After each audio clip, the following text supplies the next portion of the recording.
উর্মিলা, কইকেইকে আমরা বলবো না যে ভরত এখানে আসতে রাজি হয়নি।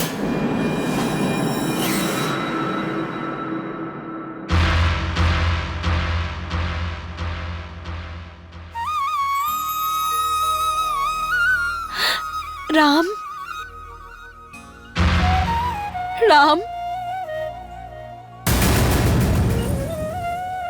তুমি এসে গেছো?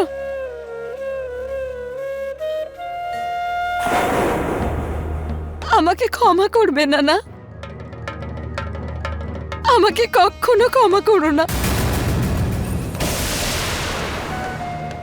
আমি সেই কুলঘাতিনী যে রঘুকুলের মর্যাদাকে কলঙ্কিত করেছে। আমাকে কখনো ক্ষমা করো না। আমি তোমাকে বনবাসে পাঠিয়েছিলাম না? এখন আমি তোমাকে সিংহাসনে বসাবো। এই সিংহাসনে তোমারই তো অধিকার। এসো, বসো, বসো। না, না, এই সিংহাসনে বসো না। এটা কলঙ্কিত হয়ে গেছে। এতে মহারাজের রক্ত লেগে আছে।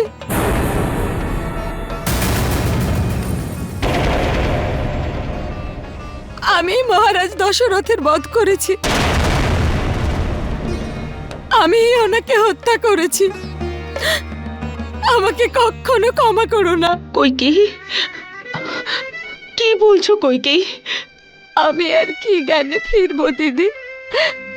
যখন জ্ঞানে ফেরা উচিত ছিল তখন আমি আমার জ্ঞান হারিয়েছিলাম। না দিদি, আমি জ্ঞানে ফিরতে চাই না, চাই না ফিরতে। যখন সজ্ঞানে থাকি তখন এই প্রাসাদ আমাকে যেন গিলতে আসে। এখানকার সব বস্তু আমাকে ভৎসনা করে।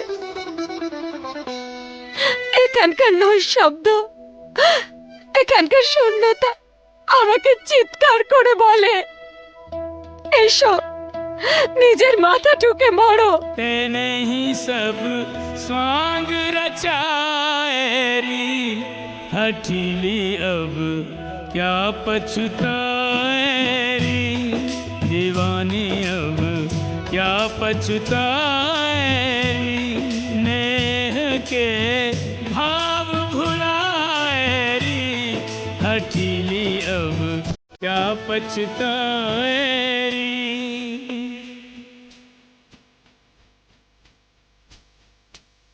तेने ही सब स्वांग रचाएरी अठीली अब क्या पछताएरी दीवानी अब क्या पछताएरी।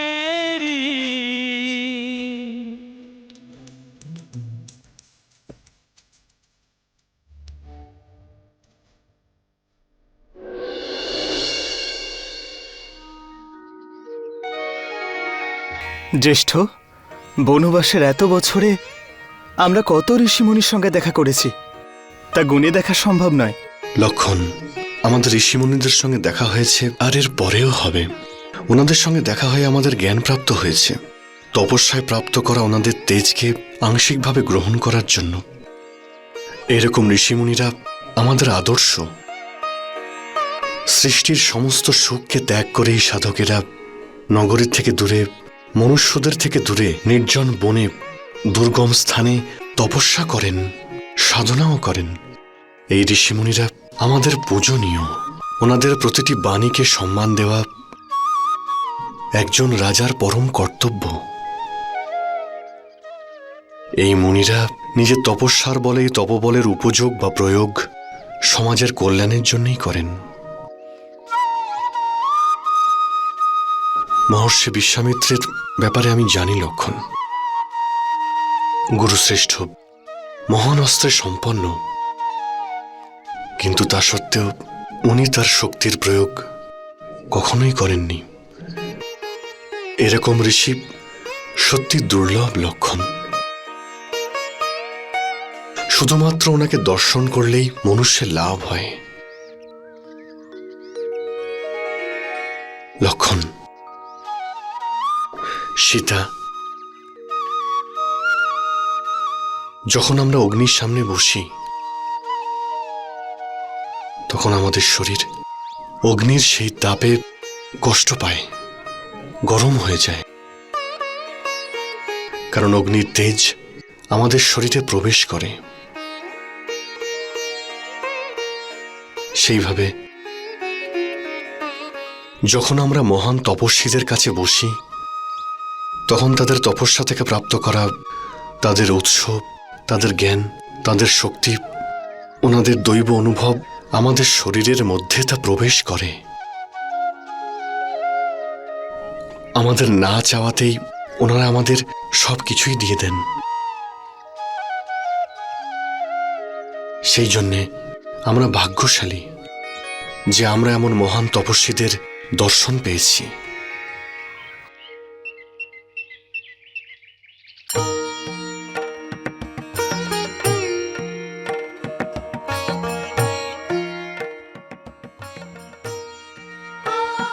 রামের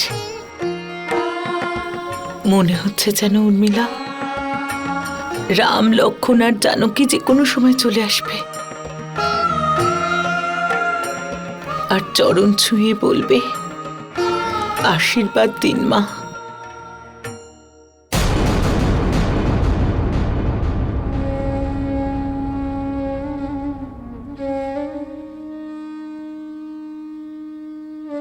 ওর কথার দাম রাখবে। আর 14 বছর পূর্ণ হতে এখনো 1 বছর বাকি। 1 বছর? কি করে কাটবে এই 1 বছর? এই 1 বছরের এক একটা দিন আমাদের 1 যুগের সমান মনে হবে।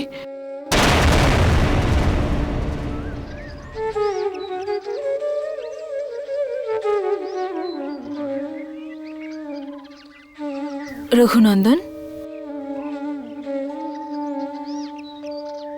রঘুনাথ, কি ভাবছেন আপনি? আপনার শরীর এখানে, কিন্তু আপনার মন অযোধ্যাতে চলে গিয়েছিল সীতা। অযোধ্যার কথা মনে পড়তেই মাতার কথাও মনে পড়ে যায়। একজন জন্মভূমি আর একজন জন্মদাত্রী। মনুষ্যকে দুজনের ঋণই শোধ করতে হয়। পিতৃঋণ শোধ করার জন্যে আমি তোমাকে আর লক্ষণকে বনে নিয়ে চলে আসি। তখন আমি এটা হয়তো খেয়াল করিনি যে আমি আজ পর্যন্ত না মাতার ঋণ শোধ করেছি আর না মাতাকে সেবা করেছি। মাতা হয়তো সর্বদা আমাদের কথাই ভাবছেন। ছোটবেলায় যখন আমায় গুরুকুলে যেতে হয়েছিল সেই সময়েও মাতা বাধা দিয়েছিলেন।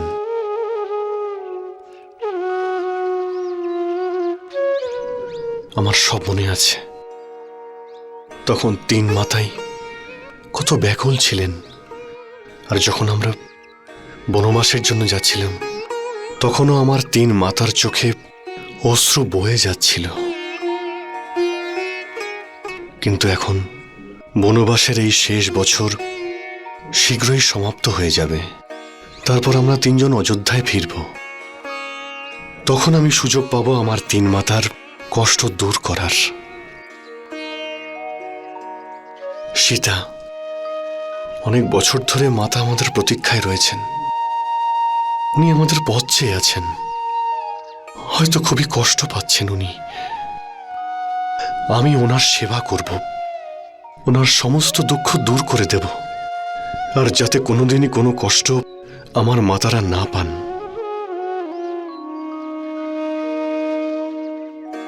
দণ্ডকারণ্য থেকে যদি কোনো বার্তা পাঠানোর ব্যবস্থা থাকতো, তাহলে মাতাদের আমি বার্তা পাঠাতাম যে আমরা 3 জন আসছি মাতা, তোমাদের আর প্রতীক্ষা করার কোনো প্রয়োজন নেই।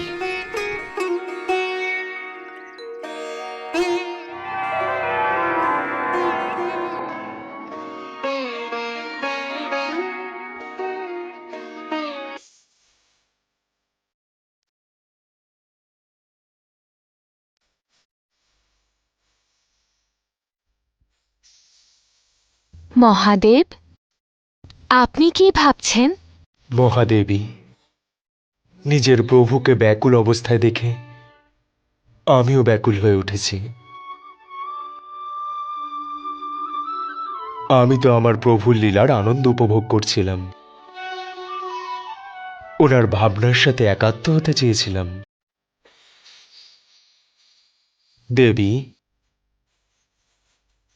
নিজের মনুষ্য অবতারে মর্যাদার পালন করতে করতে প্রভু এরকম অনেক আদর্শ স্থাপন করেছেন,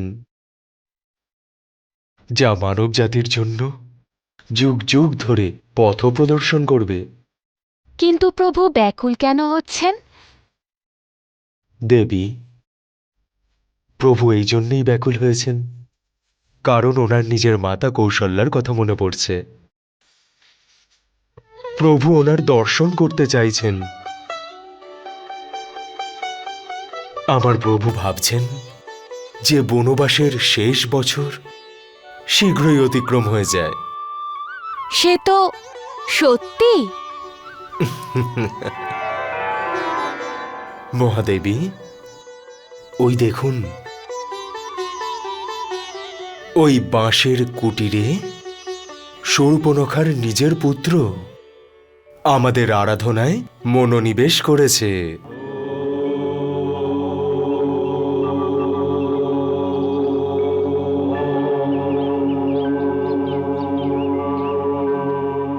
আর অন্যদিকে ওর মাতা নিজের ভ্রাতাদের সাথে আনন্দ উপভোগ করছে।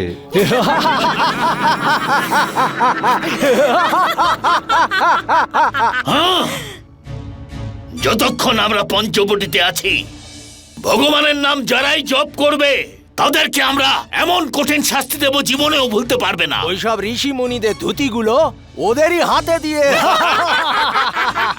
ব্যাস ভ্রাতা, আর কিছু সময়ের ব্যাপার। এই দণ্ডকারণ্য থেকে মুনি ঋষিদের তাড়াবো। থাকবে না ধর্ম, থাকবে না অগস্ত্য, হবে না কোনো যজ্ঞ। যখন আমার পুত্র সমরি নিজের তপস্যা পূর্ণ করার পরে কাল খড়গকে প্রাপ্ত করবে। কাল খড়গ, তার মানে ঋষি মুনিদের বিনাশ, তাদের কাল। রাবণের পরিজনদের স্বপ্ন সাজাতে কত আনন্দ হচ্ছে প্রভু। পার্বতী, এরা সকলে মিলে প্রভুর বনবাসের এই শেষ বছরকে শীঘ্র সমাপ্ত হতে দেবে না। এত কঠিন পরিস্থিতি গড়ে তুলবে এরা সকলে যে প্রভুর নিজের শেষ বছরও ভীষণ দীর্ঘ মনে হবে। মহাদেব, শূর্পণখার পুত্র আপনার তপস্যা করছে, তাই না? হ্যাঁ দেবী। কোথায়?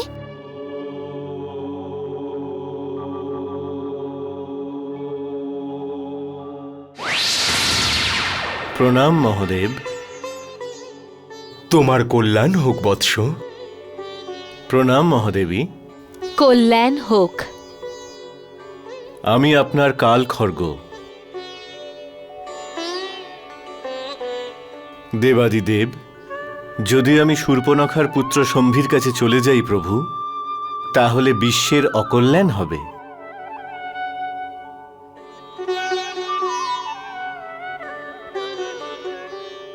ওই দুষ্ট নিজের স্বার্থ চরিতার্থ করার জন্য আর আমাকে পাওয়ার জন্য জপ করছে।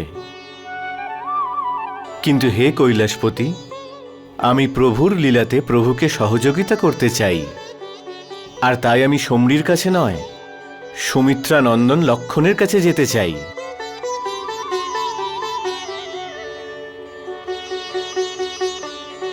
তথাস্তু।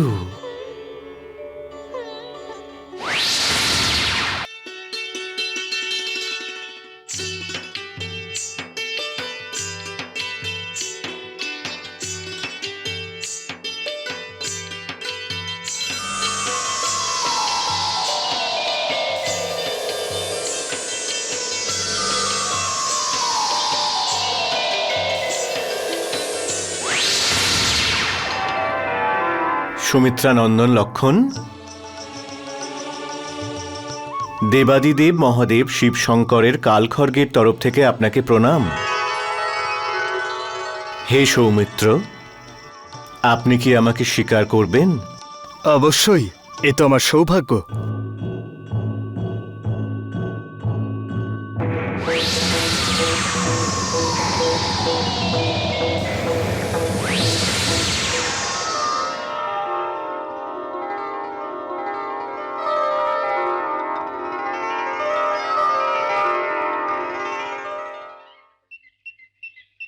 হে কৈলাসপতি, আপনি আমায় অনুগ্রহ করেছেন। আপনার কৃপা এভাবেই আমার উপর বর্ষণ করুন। এই কালখড়গের প্রতাপ তো অসীম, এর ধার কতটা?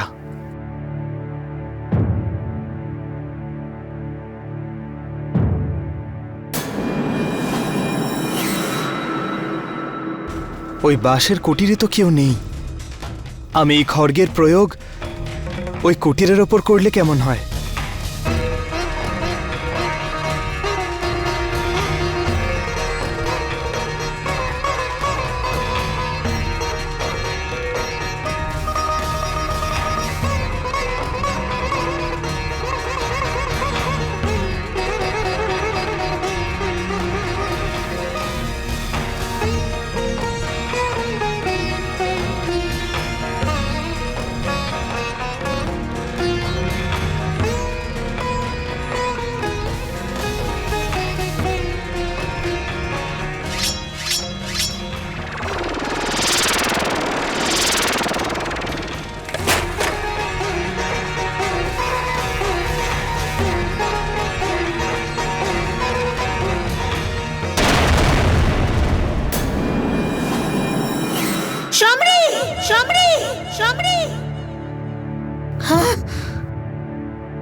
আমি তো নিজের কক্ষে আছি। তাহলে আমার পুত্র সমরীর মৃত্যু?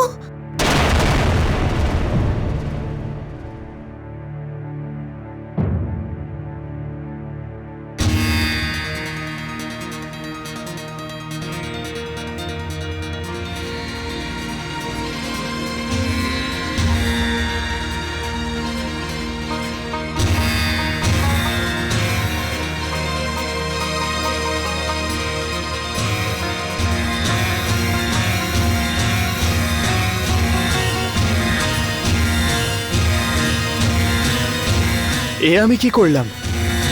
অজান্তে একজন তপস্বীকে হত্যা করলাম।